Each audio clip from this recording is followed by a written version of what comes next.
예, 어느덧 2018년 마지막 주일 예배, 또 내일은 소구영신 예배 10시까지 모이시면 됩니다. 우리 할렐루야 샬롬하고 우리 2018년 주일 마지막 축복 서로에게 하는 시간 갖도록 하죠. 할렐루야 샬롬 샬롬 샬롬 샬롬 샬롬 샬롬. 하나님 사랑합니다. 여러분 주 안에서 사랑합니다. Remember that I stood before you. 내가 네 앞에 서 있는 것을 기억하라 라는 그러한 이야기를 하고 있죠. 네. spoke in their behalf. 이 부분이죠. 20절 말씀이죠. 유익한 말을 한 것을 기억하옵소서. 예레미야 18장 19절에서 20절 그리고 골로새서 4장 5절에서 6절은 Remember that I stood before you. 내가 내 앞에 서 있는 것을 기억하옵소서. 우리 골로새서 4장 5절 6절 우리 성경을 찾으신 분들은 성경으로 아닌 분들은 주일 설교 요약 부분에 보면 위에 나와 있습니다. 우리 한번 합독하도록 하죠. 골로새서 4장 5절 6절 말씀입니다. 다 찾으신 줄로 믿고 여기 합독합니다. 외인에게 대하여는 지혜로 행하여 세월을 아끼라. 너희 말을 항상 은혜 가운데 소금으로 맛을 낸 것 같이 하라. 그리하면 각 사람에게 마땅히 대답할 것을 알리라. 이렇게 이야기하고 있습니다. 마땅히 대답할 것을 알리라. 청소년들 요즘에 굉장히 그 은어 비슷하게 무슨 말인지 알아들을 수도 없을 만큼 어떻게 보면 랩처럼 엄청 그 빠른 말로 욕설들을 많이 합니다. 문제가 되고 있죠.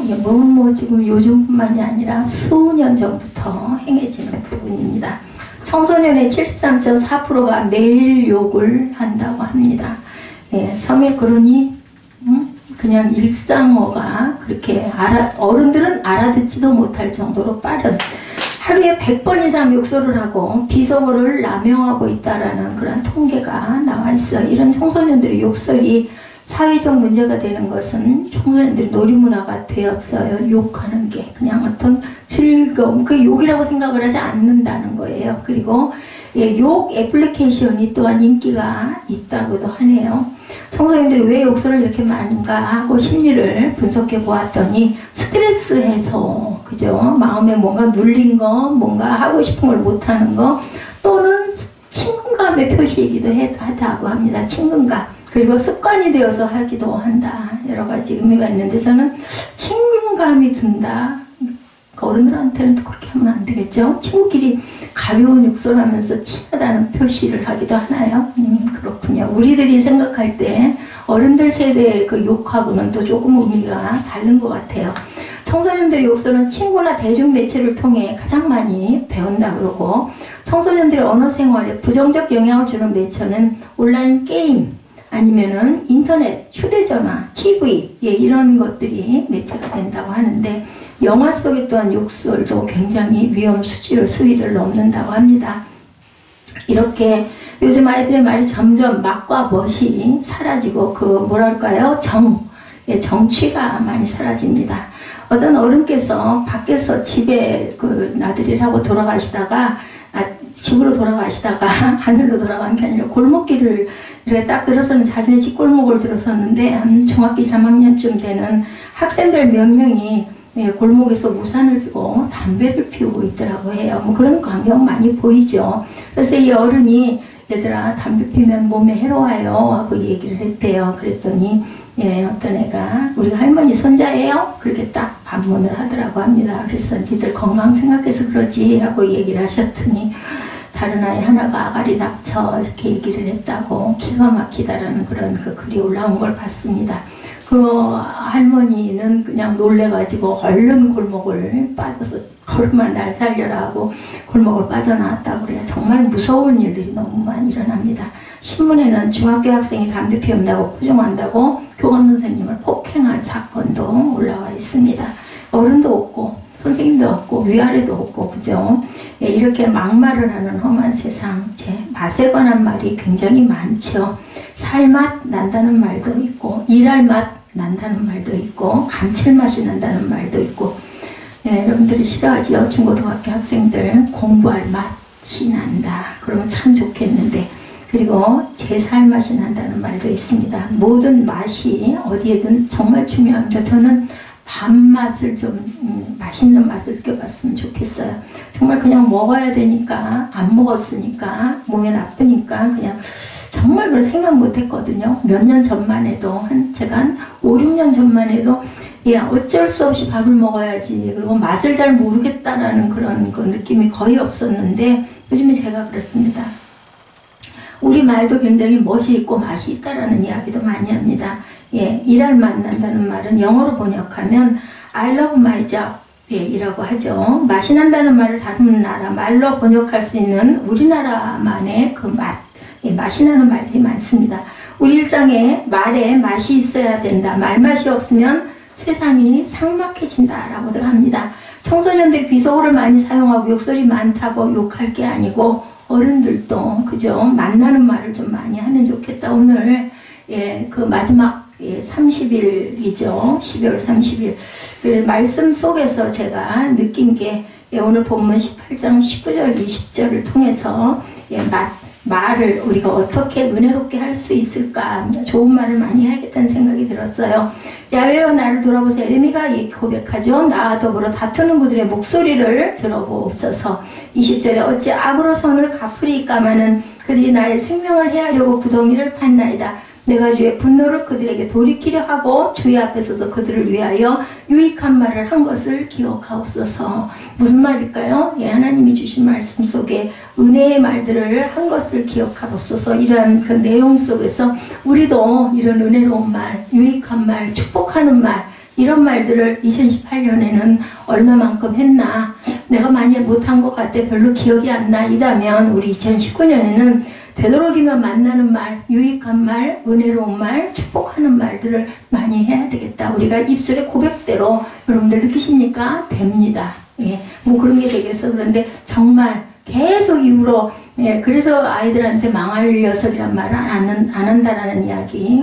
저 신학교 다닐 때 정말 실제로 너무 힘들어요. 다들 주부들이 많고 직장인들이 많고 이러다 보니까 너무 바쁘고 힘든데 학생들은 엘리베이터를 타면 안 되거든요. 어른들임에도 불구하고 40, 50대, 60대, 70대도 계세요. 근데도 그 계단을 그 지하 성전이지 지하에 있잖아요. 거기서 4층 꼭대기 5층까지 막 뛰어 올라가면서 아이고 죽겠네잖아요. 근데 아이고 살겠네 하고 뛰어다니고 이렇게 아이들 보고도 망할 녀석 이렇게 얘기하지 않고 흥할 녀석, 축복받을 녀석 이렇게 얘기하는 거를 봤습니다. 자꾸 이걸 버릇을 들여야 되죠. 듣기 싫어하는 말들도 많죠. 무례한 말, 버릇없는 말, 거친 말, 상스러운 말, 아까 아이들에게 욕에 대한 이야기도 했던 것처럼 불결한 말, 성난 말, 그리고 비열한 말, 이런 말들이 많이 있죠. 듣기 좋고 마음이 힘이 되고 영적으로 도움이 되는 말을 하는 것이 그리스도인의 언어 습관이 되어야 되겠다. 되도록이면은 우리가 그냥 가볍게 하는 이 새끼 저 새끼 이런 소리도 될 수 있으면 쓰지 않아야 됩니다. 리처드 포스터는 혀는 우리의 영적 온도를 조절하는 온도계다 이렇게 얘기합니다.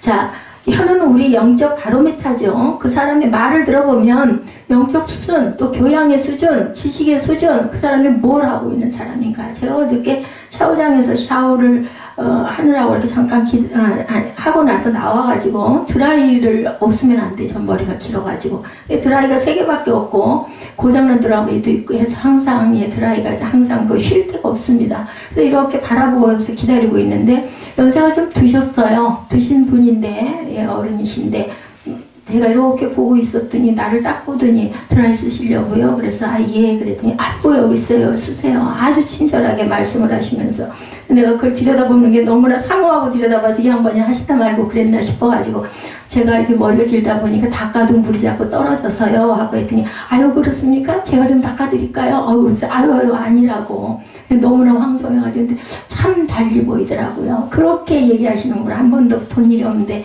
그러다 보니까 그분을 다시 이제 그분은 이제 다 끝냈으니까 이제 돌아가시려고 이렇게 움직이시는데 이렇게 하면 다시 그분 모습을 보게 되는데 보니까 공직생활 같은 걸 좀 오래 하신 분이겠구나 느낌이 그렇게 느껴져요. 처음에 그냥 서로 무심코 좀 민망하잖아요. 그래서 서로 안 쳐다보고 그냥 빨리빨리 하고 이제 할 걸 하는데 제가 어저께 그런 걸 보면서 참 말하는 그러한 그 모습이 정말 중요하다라는 생각을 했습니다.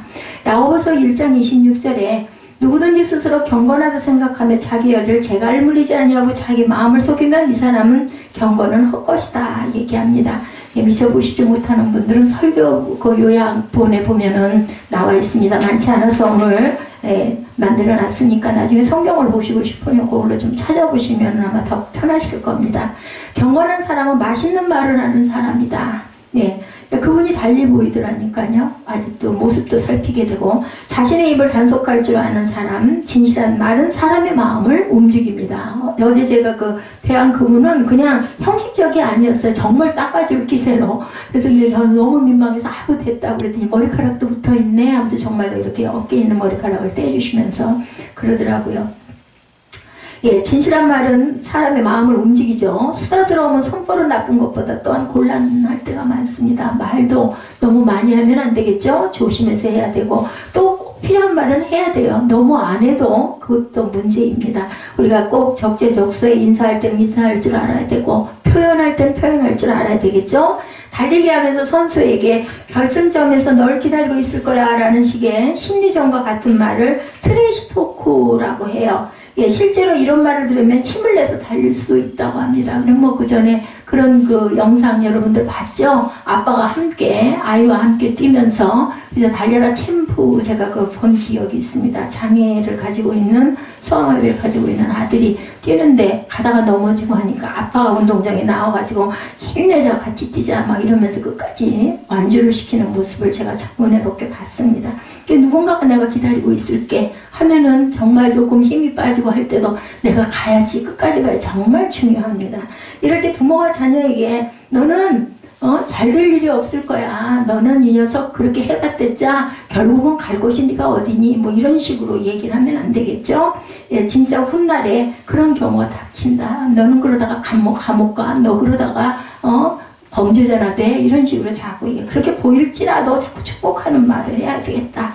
예, 우리가 하는 말대로 이루시는 하나님, 들으시는 하나님이시고 그 말대로 그래서 예전에 우리나라 그 속담 중에도 말이 씨가 된다 이런 이야기를 많이 하죠. 맛있는 말에 소금으로 맛을 내는 말을 함부로 맛있는 가정, 맛있는 교회, 맛있는 사회를 우리가 만들어가는 선두주자들이 되어야 되는 것이 우리 크리스찬들이라는 것.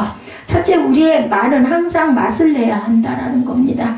예, 골로새서 4장 6절 상반절에 예, 여기 그 설교 요약문 보시면 됩니다. 상반절에는 너희 말을 항상 은혜 가운데 소금으로 맛을 낸과 같이 하라고 말씀합니다. 우리의 말에 뭐를 치라고요? 소금을 쳐서 맛있는 말을 만들어라. 이 말씀은 예, 성도들이 불신자를 대할 때 말을 아름답게 하기 위해 우선 교회 안에서 예, 성도끼리 아름다운 말을 서로 하고 권면할 줄 알아야 돼요. 습관이 되잖아요. 그죠? 예, 훈련을 해야 된다. 소금으로 맛을 내의 뜻은 부패하고 더러운 말을 하지 않도록 주의하라는 의미입니다. 정말 말에다 소금을 치라는 뜻은 아니죠. 소금이란 어떤 역할을 해요? 방부제 역할을 합니다. 썩지 않게 하죠. 더럽고 옳지 않은 것들을 또한 그 해소시켜주는 그리고 소독의 그런 효과도 갖고 있죠. 소금을 치라는 말은 성경에 익숙한 말입니다. 성경은 하나님께 드리는 제사의 제물인 소제물에 소금을 치라고 말씀하고 있습니다. 제사장은 번제물에 소금을 치라고 합니다. 향을 만들 때 소금을 쳐서 성결케 하라고 하죠. 엘리사가 여리고에 갔을 때 여리고의 제자들이 여리고는 모든 것이 다 좋은데 물이 좋지 못해서 열매가 있지 못하고 떨어집니다 라고 얘기하는 부분이 있을 때 엘리사는 새 그릇에 소금을 담아와서 물 근원에 뿌려라 이런 이야기를 합니다. 여리고의 샘에 소금을 뿌려서 깨끗하고 열매를 맺는 물이 되게 그렇게 돼서 예, 하였다라는 거죠. 맛을 내는 소금이란 청결하게 될 때에는 절로 맛이 난다라는 의미이기도 합니다. 에베소서 4장 29절에도 증거하죠. 뭐라고 그래요? 우리 함께 읽어볼까요? 무릇 더러운 말은 너 입 밖에도 내지 말고 오직 덕을 세우는 데 소용되는 대로 선한 말을 하여 듣는 자에게 은혜를 끼치게 하라고 말합니다. 우리의 말은 이래서 항상 깨끗해야 되고 덕을 세우는 말을 해야 되고 다른 사람에게 은혜가 되는 말을 해야 되겠다. 그리고 남에게 상처 주는 말을 또 잘하는 분들이 있어요. 예, 뭐 쉬운 얘기로 입 바른 소리 잘한다 이런 이야기들을 하는데 또 입 바른 소리하고도 상처 주는 이야기는 좀 다르지만 어쨌든 간에 남에게 상처가 될 만한 말은 되도록이면은 생각해보고 해야 되겠다. 불쑥 나는 아무 의미 없게 했는데 상대 상대방은 그 말을 듣고 너무너무 마음이 아플 수가 있거든요. 예, 우리가 축복은 못 해줄 망정 상처되는 말을 2018년도 한 해에 많이 하지는 않았을까. 앞으로는 우리 입술에 언어의 습관을 훈련을 하고 좀 바꿔야겠다라는 생각을 제가 해봤습니다.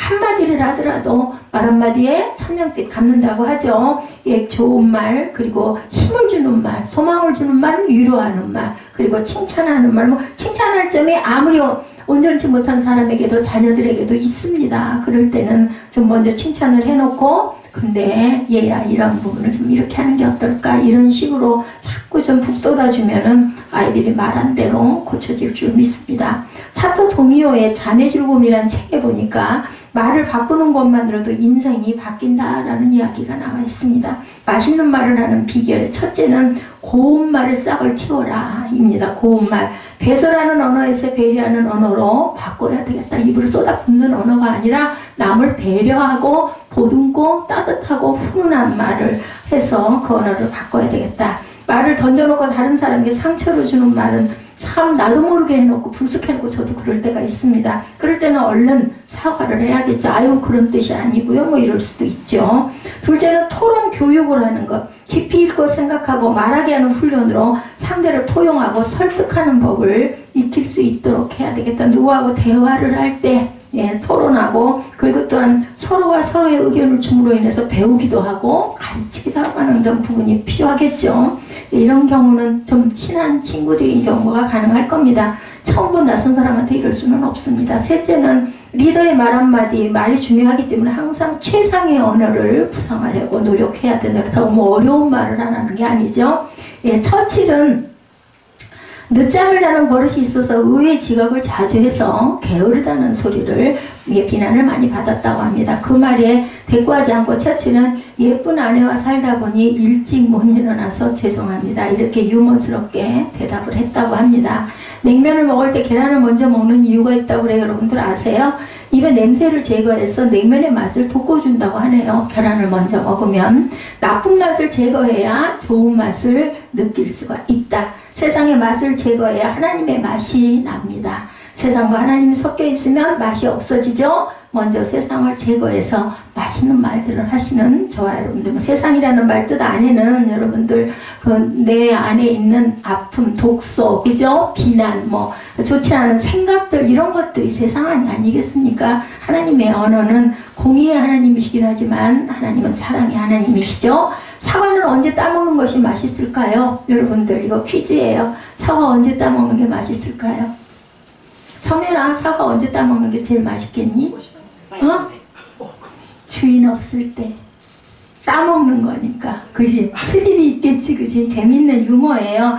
저도 이거 보고 되게 웃었습니다. 주인이 없을 때. 자, 예, 말을 맛있게 먹는 법을 익혀야 지혜 있는 삶이고 조화로운 삶이고 공존하는 사회가 된다는 거죠. 흔히 밥은 물리적, 화학적 맛이 있지만 가장 중요한 맛은 사회적 맛이라는 이야기도 있습니다. 누구하고 밥을 먹느냐가 가장 맛있게 먹는 비결, 그런 것 같아요. 편하고 친하고 좋은 사람, 정다운 사람하고 밥을 먹어야지. 그렇지 않으면 밥이 뭐 한다고 체한다 그러죠. 불편해가지고 앉아서 먹으면. 이것을 사회적 맛이다, 이렇게 이야기를 합니다. 가장 즐겁게 여행하는 비결은 누구하고 함께 가느냐, 어디를 가는 것보다는 누구랑 가느냐가 중요하죠. 가장 즐겁게 맛있는 대화는 누구하고 얘기하느냐가 굉장히 중요하다. 참기름 한 방울이 비빔밥의 맛을 내는 중요한 기능을 합니다. 나물 무칠 때 제일 중요한 게 소금하고 참기름 같아요. 그거만 간이 잘 맞고 잘 무치면 너무 고소해서 밥 한 끼를 뚝딱 먹을 수 있죠. 그래서 짧고 간결하여도 맛있는 말은 모두를, 주변 사람들을 즐겁게 합니다. 어떤 이의 말은 참기름같이 한마디를 해도 모두 즐겁게 한다. 어떤 이의 말은 한마디로 여러 사람을 찡그리게 하는 수도 있는 거 여러분들 많이 경험하시죠? 눈물의 의미를 한국 사람만치 깊이 아는 사람들이 없다고 합니다. 요즘은 그렇지 않지만 옛날에는 뭐 하면은 눈물이 떠올라요? 예, 시집살이, 며느리 시집살이. 요즘에 뭐 그런 분들 많지 않겠지만 정말로 눈물로 3년 산다고 그러죠? 벙어리 3년, 네, 장님 3년, 귀머거리 3년. 그럴 만큼 시집살이가 맵다. 고추 당초 같다. 저 그 뭐죠? 청양고추 손으로 뱉어가지고 씨 바르고 나면 살짝 살갗에만 대도 따갑고 아주 눈 가까이 가면 막 눈이 시리고 눈물 나지 않습니까? 파도 마찬가지고 양파도 그렇습니다. 눈물 성을 흘리지 않고는 음식 맛을 못 낸다. 양파 다듬을 때, 그저 다질 때 눈물 많이 나죠? 예, 옛날 어머니들은 음식 간을 맞출 때 눈물 맛에 간을 맞췄다고 얼마나 힘들고 얼마나 고난 삶을 살았으면 음식의 맛을 체내의 염분과 같게 해야 맛이 있다고 그러네요. 체내의 염분, 염분의 농도, 인체는 간이 맞아야 한다는 거죠. 그래서 손으로 부엌일을 하면 음식이 맛이 난다 그러죠. 그래서 장맛은 손맛이다 이런 이야기 합니다. 요즘엔 뭐 손으로 음식 주물르는 분 별로 안 계세요. 거의 비닐 장갑을 끼는데 그 비닐 얇은 장갑도 어떻게 보면은 사람의 손의 온도는 전해지지 않을까 하는 생각도 제가 해봤습니다. 김치 맛은 집집마다 다르죠. 똑같은 양념 가지고 김치를 담아놔도 그냥 대충 주물주물 묻혀놔도 예, 어머니의 손맛은 너무너무 맛있다라는 이야기를 많이 합니다. 왜냐하면 그 자녀가 그 맛을 먹고 자랐기 때문에 그 맛이 가장 익숙하고 그 맛이 입에 맞는 것일 수도 있습니다. 우리의 말도 우리의 몸에 알맞는 맛을 내야 된다. 말을 잘못하면 그 말 때문에 사람의 육체가 병들고 심지어는 상처가 난다라는 것 여러분들 그렇게 잘 기억하시기 바랍니다. 말을 잘하면 그 말로 사람의 육체의 병도 고치고 용기와 힘도 주죠. 예. 할 어반이라는 사람은 긍정적인 말이라는 책에서 영향을 미치는 3가지 선택이 있다 이렇게 이야기합니다. 첫째는 목소리 톤, 둘째는 신체 언어, 그리고 셋째는 스킨십이다 이렇게 얘기를 했다고 그래요. 그렇죠. 목소리 톤이 너무 높거나 너무 낮으면 못 알아듣게 그죠? 그러면 참 듣기가 불편하기도 하죠. 그리고 몸으로도 얘기하죠. 어떤 얘기 아이고 예뻐라 하면서 이렇게 쓰다듬기도 합니다. 그리고 이것이 바로 스킨십에 해당할 수도 있겠죠. 말을 하면서 스킨십하는 거. 우리가 한 말의 내용보다는 우리의 말하는 방법이 또한 중요하죠. 우리가 사용하는 단어보다는 그 말을 전달하는 톤이 또한 중요합니다. 어떤 그 음량으로 얘기할 것인가. 같은 말이라도 맛이 있기도 하고 맛이 없기도 하다는 거 그렇죠. 같은 얘기도 은혜롭게 같은 말을 하는데도 똑같은 말인데 그럴 수가 있습니다. 엘리야가 로덴나무 아래서 죽기를 청하고 있다가 하나님의 소리를 듣죠. 네, 하나님은 바람 가운데 계시지 않았고 지진 가운데 계시지 않았고 불 가운데도 계시지 않았죠. 잘 아시죠?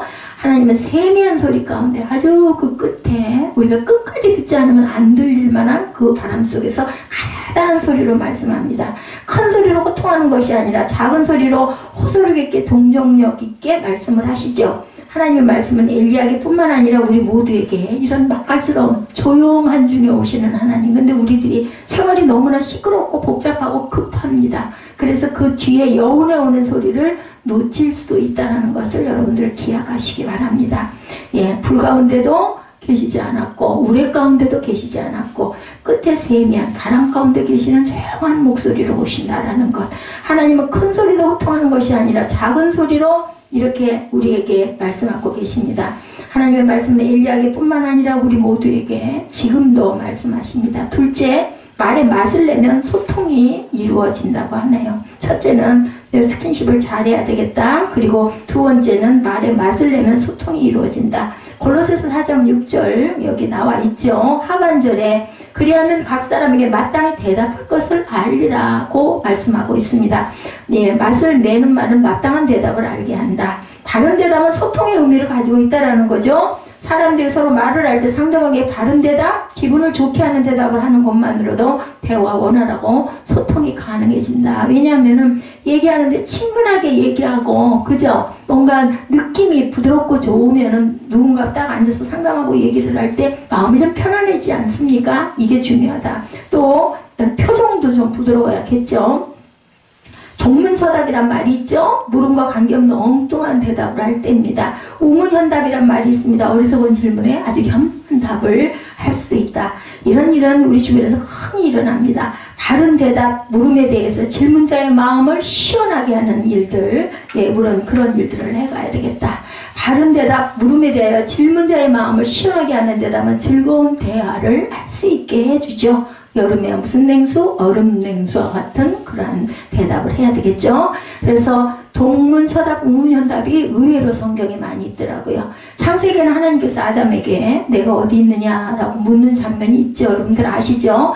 아담은 내가 벌거벗었으니 숨었나이다 라고 대답합니다. 엉뚱한 대답을 하면 너 어디 있냐고 물어보니까 벗어서 숨었다. 그 말 안에는 뭐예요? 부끄러워서 내가 어디 있다고 말하기도 어렵습니다. 이런 의미를 포함하고 있는데 어쨌든 그 동문서답 같은 대답입니다. 하나님께서 가인이 아벨을 죽인 다음에 가인에게 내 아우 아벨이 어디 있느냐 그럴 때 뭐라 그래요? 내가 내 아우를 지키는 자이니까? 라고 물어봅니다. 이것도 악의적인 대답이고 동문서답 같은 그러한 대답이죠. 하나님께서 아브라함의 후처인 하갈에게 내가 어디서 와서 어디로 가느냐라고 물었어요. 하갈은 내가 살아있는 눈을 피하여 도망하나이다. 이것도 온전한 대답이 아닙니다. 모든 대답은 하나님의 마음에 빗나간 대답들이었다는 거죠. 성경에서 하나님의 물음에 대한 엉뚱한 대답들이 이렇게 많고 질문에 빗나간 답을 한 것들이 이렇게 많습니다. 죄라는 말의 원래 뜻은 화살이 관역에 빗나감을 의미합니다. 대답에 빗나가는 것은 죄 때문이죠. 대답에 빗나긴 그 자체가 아까 우리 성경 구절 잠깐 봤죠. 그 모든 그 대답이 온전한 대답이 아닌 게 죄 때문이에요. 말하기가 부끄럽고 드러내기가 싫으니까 딴 말로 엉뚱하게 뭉쳐서 얘기를 하죠. 사람에게도 마찬가지라고 합니다. 다른 사람의 말에 대해 바른 대답을 하지 못하기 때문에 소통이 안 되죠. 불통이 되죠. 이 사회가 소통의 문제 때문에 얼마나 혼란한지 우리가 그래서 대화들을 많이 잃어버렸어요. 그죠? 소통이 사회적 인정에 안정에 얼마나 중요한가를 우리가 잘 알아야 되겠다. 말에 맛을 내고 소통이 이루어지려면 항상 하나님을 대하듯 하나님 마음으로 대화할 줄 알아야 된다. 무슨 마음일까요? 긍휼의 마음, 사랑의 마음, 자비의 마음, 그죠? 겸손의 마음을 가져야 되겠죠. 예수님 첫 기적은 가나 혼인잔치에서 물이 포도주가 되게 하신 기적 여러분들 아실 겁니다. 첫 번째 기적이에요. 이게 포도주 사건이. 모두가 즐거워해야 할 잔치에 포도주가 떨어졌어요. 이제 큰 문제가 일어납니다. 연회를 책임지고 있던 연회장의 실수였어요. 그걸 조절을 잘하지 못해가지고 예수님은 결례에 사용하던 항아리 6개에 물을 채우라고 어머니 마리아가 그 이야기를 하죠. 이걸 좀 어떻게 해주면 안 되겠냐고. 항아리 하나는 20갤런 즉 35리터가 들어가는 항아리였기 때문에 6항아리의 포도주는 굉장히 많은 양입니다. 예수님이 포도주를 만들어 주심으로 잔치의 즐거움을 그 자리에서 제공하죠. 그게 무슨 대단한 유명한 곳이 아니었어요. 시골 작은 마을이었어요. 가나의 혼인잔치 사건이죠. 기쁨이 회복됩니다. 맛없는 물이 맛있는 포도주로 변했기 때문이에요. 맛없는 것이 맛있는 것으로 변하는 거기에는 무엇이 있어요, 여러분들? 기쁨이 있습니다. 거기에는 즐거움이 있고 또한 소통이 가능하게 되죠. 예수님은 맛없는 세상을 이렇게 맛있게 만드시는 분이십니다. 맛없는 말을 맛있게 하시죠. 맛없는 관계를 맛있는 관계로 바꿔주시고 맛없는 삶을 맛있게 해서 삶의 의미와 희망과 용기와 소망을 주시는 분이 바로 예수님이죠. 우리의 말에 기름을 부어주시면서 말이 맛있어지고 관계가 회복되고 소통이 가능하게 하신 예수님이다. 우리 시대의 가장 큰 문제는 세대 간 계층 간의 소통의 단절입니다. 말할 시간들이 없어요. 대화들을 안 하니까 자꾸 말이 줄어들고 단절이 되고 말을 하다 보면 말이 안 통해요. 그죠? 그러다 보니까 포기하게 되고 아니면 얘기하다가 그냥 소리가 커져가지고 거칠어져가지고 관계가 더 나빠지기도 합니다. 소통만 되면 문제가 사라질 텐데 소통이 안 돼서 정치도 꼬이고 세대차도 벌어지고 크고 작은 갈등이 일어나고 사회는 자꾸 분열이 됩니다. 단체도 마찬가지입니다. 이런 사회에 예수님은 대화의 맛을 내려고 오신 분이시다. 예수님은 말씀이 무엇이 돼서 우리가 안 듣고 하셨어요? 말씀이 육신이 되어서 오신 분이죠. 말씀으로 또한 세상을 하나님께서 창조하셨습니다. 말씀으로 또한 명령하셨죠. 말씀으로 또한 치유하셨습니다. 말씀으로 화해하게 하시고 예수님이 계시면 치유가 가능하고 회복이 가능하고 화해가 가능한 그러한 모든 인간사의 문제를 해결하는 그러한 해결사로 항상 오셔서 지금도 저희와 여러분에게 이렇게 말씀하고 계십니다. 다른 사람을 배려하는 말을 하라는 거죠. 서로 다투다가 저 사람 도무지 말이 안 통하네 이런 얘기를 할 때가 있습니다. 말에 소금으로 맛을 내서 말이 통해야 은혜로운 관계가 형성이 된다라는 거죠. 다른 사람의 마음에 힘을 주는 말, 용기를 주는 말을 되도록 해야 됩니다. 이 말은 안 하려고 했는데 이런 얘기 우리 많이 합니다. 그 말을 끝까지 안 하려고 했던 말은 하지 말라는 거죠. 실컷 다른 사람에게 할 말 다 해놓고 나는 뒤끝이 없고 이런 얘기도 필요 없습니다. 남에게 실컷 상처를 주고 자기만 뒤가 없으면 아무 상관이 없다는 이야기인가, 이런 것도 좀 생각해 봐야 되겠죠. 인신공격형 발언은 인간관계를 망치는 독이죠. 의견을 비판하는 말이 아닌 사람을 비판하는 말은 화나게 하고 그리고 비열한 말이 되고 맙니다.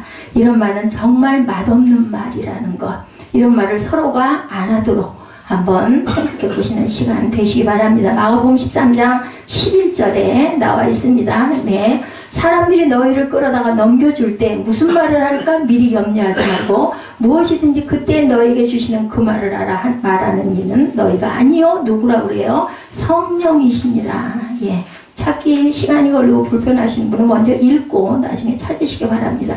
다시 한번 읽습니다. 사람들이 너희를 끌어다가 넘겨줄 때 무슨 말을 할까 미리 염려하지 말고 무엇이든지 그때 너에게 주시는 그 말을 하라 말하는 이는 너희가 아니요 성령이시니라. 그러니 아름다운 말을 하는 사람들은 은혜 받은 사람들이겠죠. 그죠? 예, 우리가 공경에 처했을 때 무슨 말 할까 염려할 필요가 없습니다. 성령께서 그때마다 맛있는 말을 주시죠. 너무 화가 났을 때는 걱정할 필요가 없죠. 성령께서 맛있는 말을 주십니다. 꼭 해야 할 말이 있을 때 무슨 말을 할까 성령께 물으면 가장 맛있는 대답을 필요할 때 그때 공급하십니다. 시편 119편 103절입니다. 나와 있습니다. 시편 기자는 주의 말씀의 맛이 어찌 그리 단지요 내 입에 꿀보다 더 단이다. 그죠? 우리가 말씀을 묵상할 때 아이고 맞아 하고 참 무릎을 탁 치는 말씀들이 얼마나 많은지 모르는, 그럼 또 기쁘죠. 그러다 보면 자꾸 말씀에 가까이 가고 싶어집니다. 그래서 이런 말은 악명 높은 4가지 말이 있다고 하네요. 첫째는 욕이나 불쾌한 말,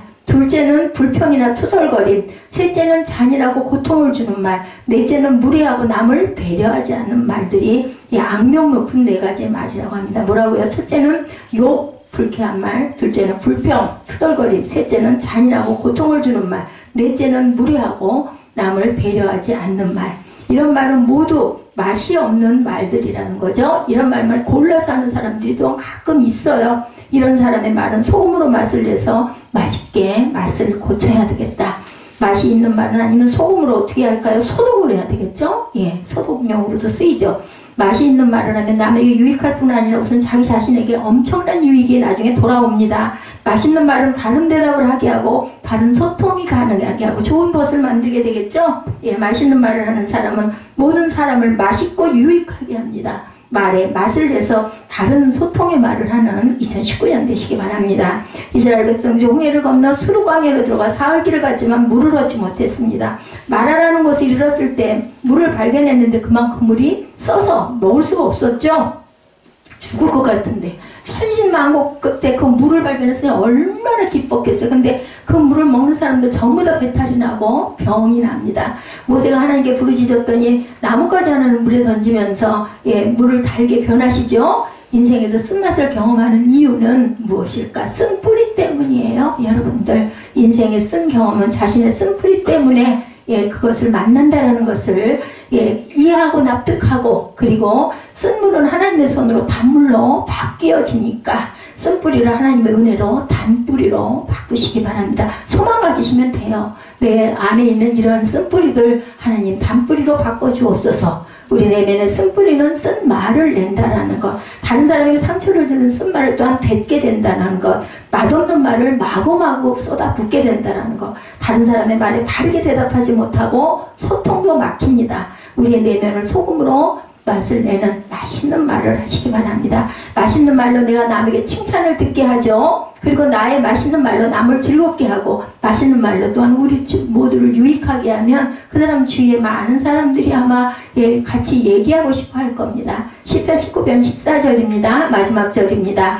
나의 반석이시오 나의 구속자이신 야훼여 내 입의 말과 마음의 묵상이 주님 앞에 연락되기를 원합니다. 이 찬양 있죠? 우리 이 찬양하고 결단하는 시간 되시고, 우리 2018년 내가 누구에게 어떤 아픔의 말을 많이 하지는 않았나를 돌아보시고 앞으로는 되도록이면 생각하고 맛있는 말을 할 줄 아는 저와 여러분들 혹여 자꾸 그죠? 예, 속에서 나쁜 말이 나올 때는 내 마음에 쓴뿌리가 있구나 이런 것을 생각하셔서 말을 유익하고 달고 남을 축복하는 말을 자꾸 하는 저와 여러분 되셔서 그 축복의 말이 결국은 누구에게? 내게 들어온다는 것을 잊지 마시기 바랍니다.